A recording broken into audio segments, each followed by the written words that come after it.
जोशीमठ से हमारे साथ अमित भारद्वाज बने हुए हैं। आइए जानते हैं उनसे कि वहां पर क्या हालचाल है। अमित, आपसे ये जानने की कोशिश करेंगे कि जो डिपार्टमेंट है वो अब किस कवायद में लगा है, क्या कर रहा है, राहत के कार्य क्या चल रहे हैं?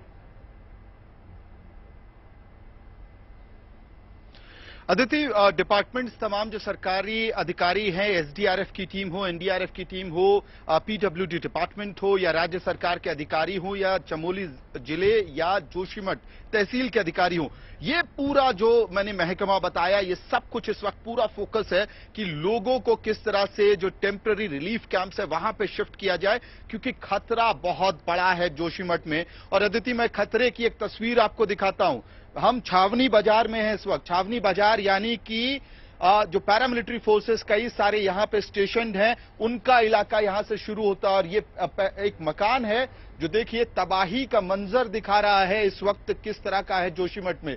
ये सीढ़ियां फाउंडेशन की सीढ़ियां हैं जो बहुत मेहनत और पैसे के साथ बनाई जाती है पहाड़ों में। इसमें आपको जगह जगह पे पत्थर दिखाई देगा, लेकिन उसके हालात आप देखिए, हाथ से छुएंगे तो प्लास्टर बाहर आ रहा है। सीढ़ियों पे गैप बहुत ज्यादा है, खतरे से भरा हुआ है ये पूरा स्ट्रक्चर। और यही वजह है कि आनन फानन में अब यहां से लोगों को शिफ्ट कराया जा रहा है और लगातार अपील की जा रही है कि आप कम से कम सामान लें, अपनी जान को बचा के यहां से निकलें। देखिए 2 कमरों का जो गैप है कितना ज्यादा हो गया है। मैं अपना हाथ अगर यहां पे या कोई भी आप लकड़ी लेके डालेंगे तो बहुत अंदर तक चला जाएगा, गैप बढ़ता जा रहा है। इसी तरह के हालात आपको इस छोर पे दिखाई देंगे और पूरा घर तहस नहस हो चुका है।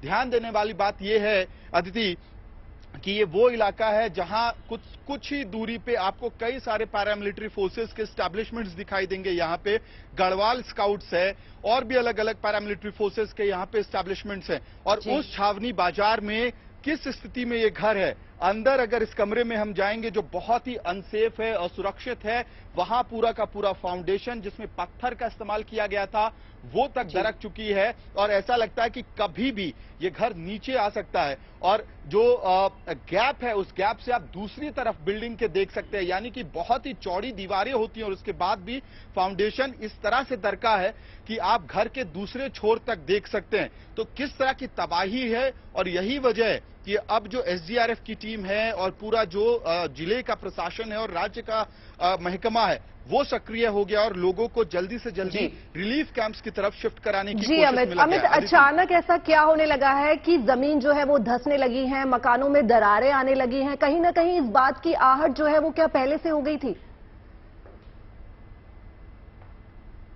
बिल्कुल बिल्कुल। इस घर में अदिति कलावती जी रहती हैं, उनका परिवार रहता है। हमने पूछा उनसे तो उन्होंने कहा कि साल भर पहले से यहाँ पे जो दरारें हैं, घर में क्रैक्स आना शुरू हो गया था। और उन्होंने एडमिनिस्ट्रेशन को कई बार इस बात को लेकर आगाह किया, लेकिन बहुत ज्यादा वहां से कुछ रिलीफ नहीं मिला। देखिए आप इस तस्वीर को देखेंगे अदिति तो समझ में आएगा। ये पिलर है, घर का पिलर, सबसे मजबूत हिस्सा, और किस तरह से वो पूरा फट गया है। उसके बीच में जो आपको दरारें दिख रही हैं उससे साफ हो जाएगी तस्वीर आखिरकार हालत क्या है। छावनी बाजार हो या सुनील गांव हो ऊपर या मनोहर बाग हो, इन सारे इलाकों में आज से पिछले 1 साल में लगातार कई सारे वार्निंग्स इस तरह से रेड अलर्ट दिखे। संभवतः उसको बहुत सीरियसली नहीं लिया गया और उसके बाद की तस्वीर आज स्पष्ट है आखिरकार क्या हो रहा है।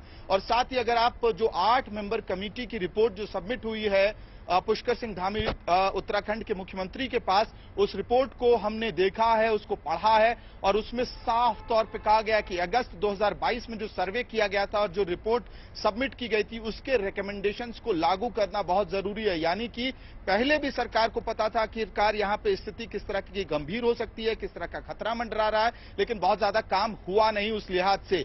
और सर्वे में तो ये आ गया था अगस्त 2022 में, लेकिन लोगों को क्या आगाह किया गया था? लोगों ने देखी होंगी अपने घरों में दरारें, लेकिन क्या सरकार की तरफ से लोगों को आगाह किया गया था?